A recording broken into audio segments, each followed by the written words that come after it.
Manoharbhai Damjibhai Matariya, chairman APMC Botad. Manoharbhai, ટેકાના ભાવે કપાસની ખરીદીની શરૂઆત થવાની છે, કેવા ભાવ હશે ને કેવા પ્રકારના હશે?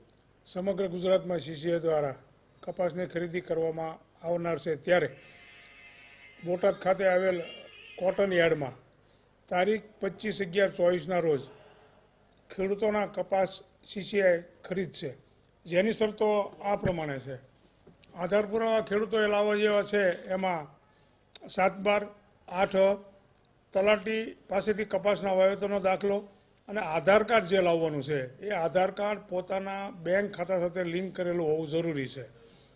અને કપાસનો ભાવ 1494 રૂપિયા આપવામાં આવશે. ભેજનું પ્રમાણ 8% સુધી સીસીઆઈ ખરીદી કરશે અને સ્થળ ઉપર ખેડૂતે પોતે પોતાના વાહન સાથે હાજર રહી આધાર કાર્ડ અને 7/12ની નકલના ફોટા વેરિફિકેશન કરી અને આ ખરીદી કરવામાં આવશે, જેથી એપીએમસીમાં લાવનાર કપાસના તમામ ખેડૂતોને આ આધાર પુરાવા સાથે જ સોમવારથી કપાસ વેચવા માટે આવવાનું રહેશે.